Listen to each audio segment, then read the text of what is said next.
thoughts on the murder charges that were filed against the officer who killed Seaman Provost? It's just really sad that reports are coming out that the guy who actually killed Seaman Provost was actually closeted and he feared being outed. I really think it speaks to some internal issues that we have within our community when it comes to being closeted versus being out. We tend to wear the labels closeted and discreet and private as a badge of honor, and we look down on those of us who've actually decided to take the step and come out and affirm who they are and walk in truth.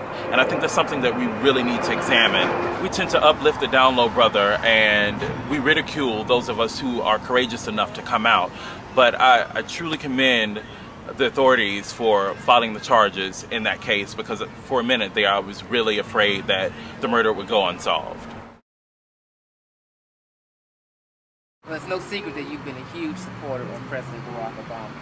Now, are you mad with him now too?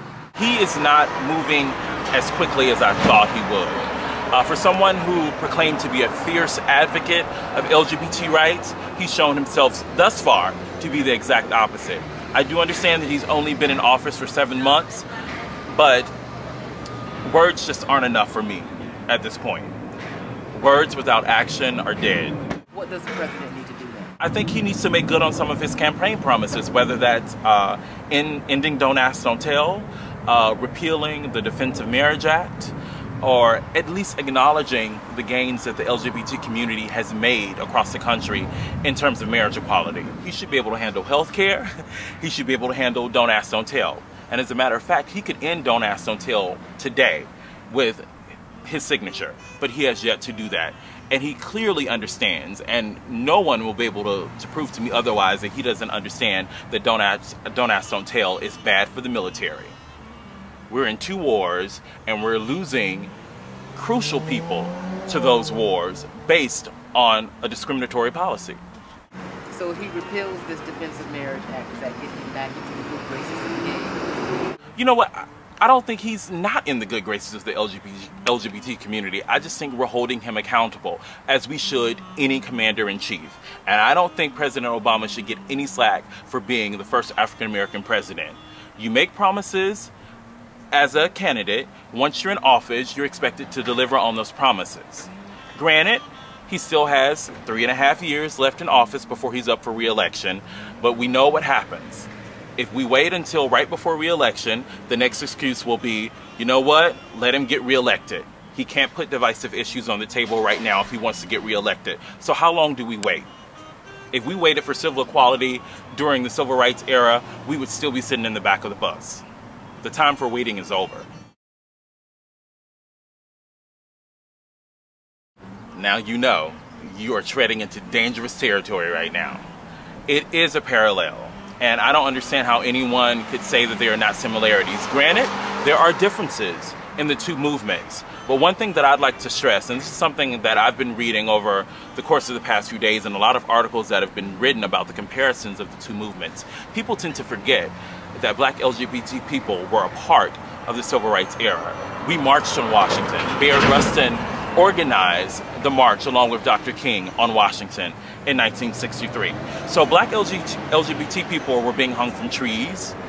We were told to sit in the back of the bus. We were hosed down in Birmingham. We were attacked by dogs during Bloody Sunday. Straight Black America has that part wrong. There's definitely a racial divide in the gay community, but one thing that I've been trying not to do on my blog is to fan the flames of racism. We know racism exists in the white gay community as well as homophobia in the Black gay community, and I think both need to be addressed. But what I'm seeing is 2 groups battling it out for who's been oppressed the most or who's been oppressed the longest.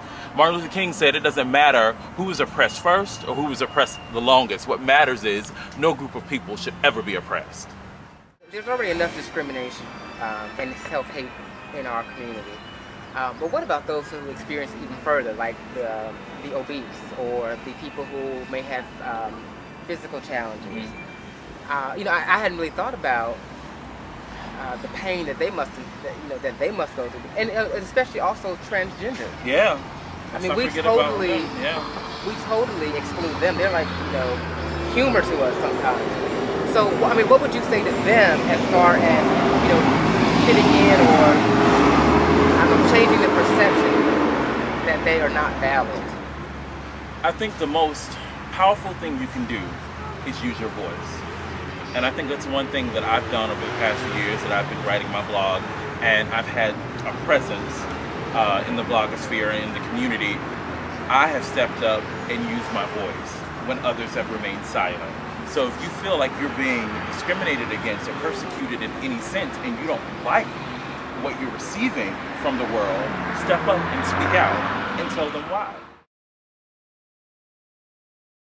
One of the big complaints about Atlanta is there's, you know, so many hoes and nobody wants to be in a relationship. So, I don't know, give us an example of the day-to-day routine with you and your partner.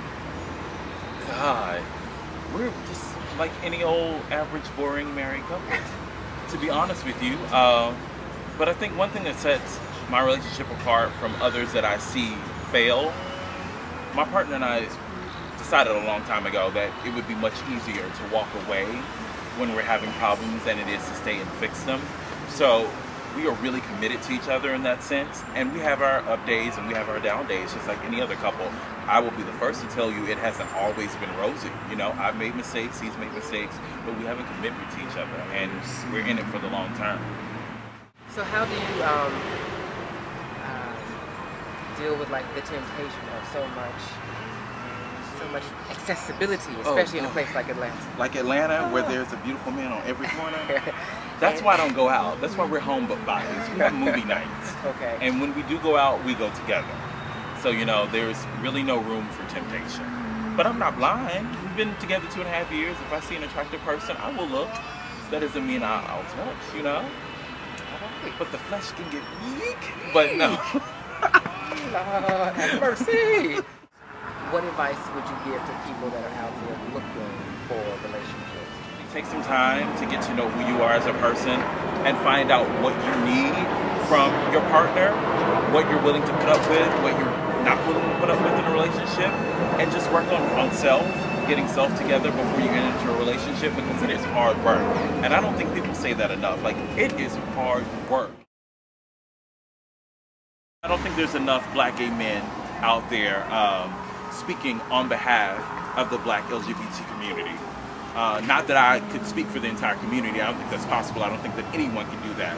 But I definitely like to step up to the plate and do that. Well, I think that's why there needs to be multiple voices. Yeah. Because we're not just one monolithic little voice. And we are very diverse within the community. But I think we need to step up and recognize that we are in it. Yes. We have power in our dollars. East Coast or West Coast? Oh, that's so hard. Because I've lived in both places. I've lived in New York and LA for extended periods of time. So, you really want me to choose? Bankhead or Buckhead? Buckhead, darling. Regular or Magnum? Magnum. Thick or slim? Thick. Mask or femme? In between. Sex party or bathhouse? Ooh, back before I was married, I decline. I plead the fifth. Keep it moving. J-setter or drag queen? Drag queen. BGC or A for A? Neither. Twitter or Facebook? That's hard, Monel. It's a tie. Michelle Obama or Oprah Winfrey? Ooh, it's a tie. I can't choose between those two. Length or width? Length. Keith Boykin or Jasmine Canning? Keith Boykin. Top or bottom? Are you asking me which position I prefer? Top or bottom? God, I don't believe I'm about to disclose this. Bottom.